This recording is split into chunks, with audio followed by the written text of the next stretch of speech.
So nice to be here with each of you. And I have a little message from the Divine Mother. She's personally inviting all of you to come to next week's retreat. It'll start next Friday, the 25th of August. And there'll be quite a transmission there. Transmission of strength, of power, of tremendous light. And retreats are always a wonderful opportunity to heal, to awaken, to make some massive steps on the path. So I hope you can join us. Okay, good. So let's do this. Just in the beginning, I'm going to invite you to shut down your eyes. We're going to feel into the body. And what I want us to work with today is this invitation to inquire into the aspect within your egoic psychological nature that controls. So on this path of Kundalini, we tend to have overwhelming forces move through our body, incredible forces of light, incredible forces of healing, and forces that, that often are just quite difficult as they bring up some old shadow and darkness and confusion. And so as you feel into your body, the question I'm going to ask everyone is, what is your relationship with your sense of egoic control? What is your relationship with this energy of, often it's an energy of resistance. And so I'm going to invite you just to look and see if you can find a point in your body, like from which, like the control center lives, where it's rooted. And so we're just feeling into our consciousness. And anytime we're scared or frightened, often there's like a gripping that goes right down to the center. And so you can feel into your throat chakra. Tends to be a big grip there. Sometimes it's in the surface of the chest. Sometimes it is in the solar plexus. Sometimes it's down in the hara. So it's a little bit below the belly button, or even down in the pelvic floor. And I'm just going to invite you just to feel, like if you have any sense of mindfulness awareness, like if something frightening happened, if the Kundalini all of a sudden spontaneously opened more fully and forcefully. This is normally a place where we really control, where we really hold on, where we really grip. And most of you know this place, but today I'm inviting us to bring a conscious awareness to this inner grip. And just getting to know this inner grip, getting to know how it operates, where it dwells within the body, the subtle energetic body. Now, this grip is one of the primary veils in regards to Kundalini and in regards to spiritual awakening. And so it would be easy to look at this gripping and just to tell it to stop. Be easy to look at it and to judge it. But as always on this path, the way we work is we work with compassion. A courageous compassion. So I invite you just to see if you can find this gripping. And if we can soften around this grip. Even beginning to communicate with it. Asking it what it needs so that it can relax, so that it can let go, so that it can release. And so again, as we continue to breathe and to feel and to open, just noticing this grip and noticing the intensity of it. You might even ask yourself, like, when's the first time that you consciously remember gripping and holding in this way. I think for many of us, we learn to do this in childhood as like a resistance against our parents or an older brother or sister. And with each and every breath, we're just acknowledging that, okay, we've gripped probably for a big part of our life. For a big part of our life. And so again, just getting to know this place, and I invite you to simultaneously notice the flow of Kundalini. And noticing how the Kundalini might have difficulty flowing through this grip. And so if everyone can just feel into this and just to notice how these two interact, this energy of awakening, how does it interact? How does the ego interact? As these two forces come together, as they come into contact. And of course, I'm going to invite you all just to take some deep, full breaths and just see if we can consciously soften this gripping through the central channel, inviting the channel to be open, to be relaxed, to be at ease, to be peaceful, to be expansive. And so instead of gripping, ideally, we're inviting this Kundalini to begin to flow more fully and more fluidly, up from the root to the hara, expanding in the hara and flowing up through the solar plexus and expanding throughout the chest and the ribs. And just noticing what happens when we bring a level of consciousness to the subtle energetic body, reclaiming our subtle energetic body. Reclaiming it, because the ego sometimes it just takes charge of the entirety of our life. And it has this unconscious movement of just resistance, of fighting, of closing. And spiritually, we're choosing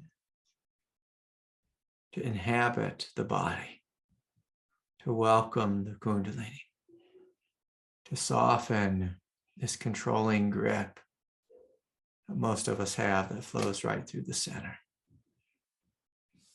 And so again, just continuing to invite this energy to flow up from the earth, and through the root, through the hara, through the solar plexus, through the heart, through the throat chakra, through the third eye, just giving it all permission to pour out the top of the crown, and just noticing how the body feels as the energy more fluidly flows right through the center. Noticing how your consciousness expands when we give ourselves permission to let go of this very unconscious movement of gripping.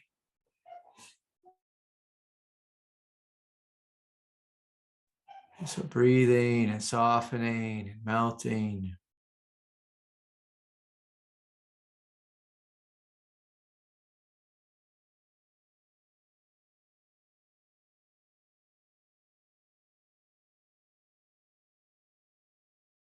With each and every breath. And from this place of letting the Kundalini fully flow, I invite you just to come and just to come to a place of rest in the space of the heart. Journeying inward into the deep heart. And from this space of the deep heart, the immense compassion and being connected to a sense of strength, Again, if we look at our egoic consciousness from a place of love, and if we look at the egoic consciousness, especially the one who grips,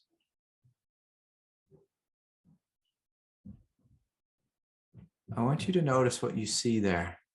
Like if you put a face on the one who's gripping, if you're able to put a face, just to use your imagination, and to put a face on the one who grips and the one who resists. I invite you just to take note of what you see there. And to see that this aspect of your psychological nature is worthy of love, is worthy of kindness, is worthy of some level of support, like a compassionate and mindful support. And just like a dog, sometimes a dog, might have a bad habit of chewing your shoes, and we can beat that dog. We can call it bad or wrong. We can compassionately work with our friend. And hey, it's okay. Let's get you something different to chew on. And so again, as you feel into this aspect, your egoic psychology, one that wants to control and grip and fight,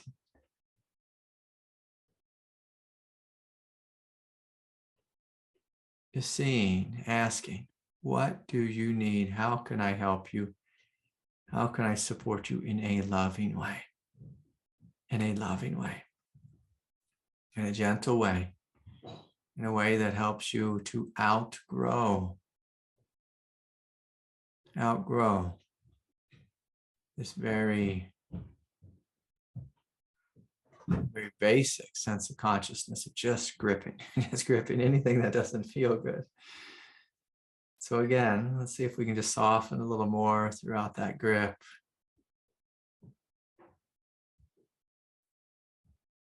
And beginning to trust that it's okay. To soften, it's okay to let go of the grip. It's okay to trust in Kundalini. It's okay. It's okay. And then just feeling throughout the rest of your body and just noticing like there might be little places of gripping. Again, behind the eyes, maybe in the throat, the surface of the chest, or behind the heart, in between the shoulder blades, the solar plexus in the front or behind, the hara in the front or behind, the pelvis, the hips, the pelvic floor, sometimes in the feet or the palms of the hands. We're just inviting it all just to relax, to trust, to open, to melt, to release, to release. And so with that, you can just gently opening your eyes and smiling a little bit, feeling the quiet strength of your body, quiet strength of your Buddha nature. And I can say it's a very common thing when a great force is moving through your body, a great force like Kundalini, that we just habitually grip, that we habitually hold, that we habitually tense. The more quickly we can relax this, the more quickly the energy will be able to flow in a fluid way and come into a space of integration. And so this little practice, it's so necessary to really shine the light, to awaken right in the root of this egoic resistance. And so often teachers talk about the ego as being this really bad thing, this obstacle, and our egoic nature, it's not bad. It's just childlike, it's immature, it doesn't know its full strength and beauty and divinity. And so we can help it by beating it with a stick, or we can help it through beating it love and kindness and training it in a way that will actually transform it. And when this transforms, what eventually it transforms into is a conscious sense of discernment and willingness, like a willingness to fully be here in an embodied way, fully be here in an embodied way. And so, excuse me, I have these guys working on my house, and they have to do, basically a major renovation of tearing apart my roof, and it's a big deal. It's a big deal, for anyone when they live through a renovation. It can bring up a lot of fear, because as humans, just as mammals, like, we need a sense of shelter. We need a sense of like walls around us just to help us to feel safe. Now, when something comes in and starts disrupting your home, whether it's your body temple home, your physical home, like, we tend to have the same ego response. Oh my God, like, there's a sense of things being out of control. But like in these two examples of me getting my roof fixed, it's loud, it's obnoxious, it's chaotic, there's dust everywhere. Like my whole house is literally shaking because they're having to tear off the old roof, not just the metal. But there's metal, 2 layers of shingles, and then there's rotten plywood underneath it. And so we have to take it down to the rafters and redeck it and re-roof it. And so it's pretty chaotic, but of course, like, I used to build, and so I trust in the process. And the same is true with Kundalini. As it's entering us, like, it's not like we signed a contract that says, okay, I'm ready. I'm ready to do this. I'm wanting this. For most of us, this Kundalini came into us spontaneously. It came almost as a surprise, or even if we were wanting it, we might not have actually been sure what we were wanting, what we were asking for when we called this energy forward. And so it's very helpful to have a level of trust in relationship, in regards to what's happening within us. Now, because I used to build houses, and I built so many retreat houses with my teacher, and then I had to, sometimes in the winter I'd go out and take on other jobs with just regular clients that weren't my teacher. And I saw some people really, they were terrified of contractors. The same kind of thing with contractors and with mechanics. People have this feeling like, I'm being ripped off. And if it's often because we don't actually know what's going on. We're not a mechanic. So we don't know what the mechanic is doing. We're not a building contractor. We're not a carpenter or roofer. So we don't know what's going on. Because we don't know what's going on, our ego inherently is mistrustful and defensive, and goes into all these states of consciousness of thoughts about being attacked and being ripped off and taken advantage of. And of course, we have to remember, that's just an egoic programming. It's an egoic programming of mistrust of the other. Mistrust of the other. And of course, in this case, the other that has entered our body is God, is Kundalini, is the Divine Mother. It's the Divine Mother literally coming into us, and she's tearing apart like the framework of our egoic structure, because she's wanting to bring forth a greater structure of divinity, a greater consciousness, a greater foundation within the subtle energetic body.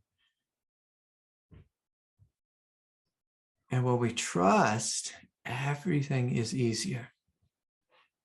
But when we fight, like again, if we fight with our, the carpenter who's trying to come to our house and fix our house for us, or the electrician or the plumber, if we fight with them, if we're mistrusting them, if we fight with the mechanic and mistrust them, the one who's trying to fix our car for us, it's a crazy thing. It's a crazy thing. Now, of course, I know there are charlatans out there, and I know there are people who don't do good business and this and that. Like, that happens on planet Earth. But most people in the trades, they're here to help. And of course, the same is true with God. Like, God is here. He's going to dismantle aspects of your consciousness to bring forward something much, much greater. Much, much greater. And just like when your house is remodeled, it's very inconvenient. It's loud, it's obnoxious. It's a little scary when you hear the big bangs and the building shaking. But the invitation here is to trust. And it's so hard to trust if we are, I'm going to use this word, pridefully aligned with our ego. And you might say, well, that's a strange use of the word pride. Like, what does that mean? Pridefully aligned with our ego. One of the core teachings of the Buddha, about the nature of our egoic mind is that human beings have a pride about their thoughts. And basically what that means is we all think that what we think is right, and we think it's the truth, and we think this is the way. This is the way. I know the way. I know how it should be. I know how it should not be. I'm in pain. I should not be in pain. And I know that. I know that. And there's people who send me emails all the time, giving me the list of all the pain that they're in. And they come with this righteousness that they know this should not be happening. This is not fair. And again, from a human perspective, yeah, maybe that's true. But from any human perspective, we can have any opinion and anything can be true. From a divine perspective, God is saying, my dear, I'm trying to work on you. Will you please relax? Will you please trust? Will you please open? Will you please surrender? But for most of us, when we go through the process of Kundalini awakening, it'd be very similar to us having a surgery, like let's say like an open heart surgery without anesthesia. So we just fight, we'd resist, we'd struggle, we'd be kicking and thrashing. The surgeon wouldn't be able to get anything done. She wouldn't be able to handle the job of what she was trying to do. And so, of course, God can't just put us under anesthesia and do this process with us. We have to be consciously awake. The reason we have to be consciously awake is because God is inviting us to embody our strength, our power, and our light. We have to choose to be unconditionally loving, unconditionally open, unconditionally strong. We have to cooperate with God, join with God. In a sense, we are co-emerging with God in human form. In human form. But if we are pridefully attached to our egoic thoughts of it should not be painful, it should not be like this, it should not be like that, it should not interrupt my sleep. The past 2 nights, my sleep has been interrupted by immense amounts of energy moving through my body. And when that happens, I don't argue. I say, okay, I'm up, it's midnight, and I guess I'm going to be meditating at midnight tonight. And so I go with a process. I go with the flow. I've learned to surrender in a humble way. I don't have this pride within me that says, I should be sleeping now. This is not fair. I do not like this. This is uncomfortable. I've learned to let go of that aspect of my being because I've seen that this component of pride all it does is prolong my path. I see that God knows better than I do. And so instead of having pride, I have this quality of humility where I say, okay, I trust in you, Lord. I trust that now's the time. It's midnight. So I can smile a little bit. Now's the time that you're wanting to work on me. Okay. Okay. Here I am, Lord. It is I, Lord. I'm here. I open to you. I open to you. And so this is my invitation to you, is to come into alignment. When we come into alignment, the path will be much shorter and easier. When we stay in a place of pride, of this shouldn't be happening, this isn't fair, then the path can be very, very long. In fact, if we hold on to that perspective, that egoic perspective, that we know better, often the way God responds is by turning up the heat. And we all know this. It's very uncomfortable. We don't get the message. And God makes it a little hotter, a little hotter in the room, turns it up on us. So anyways.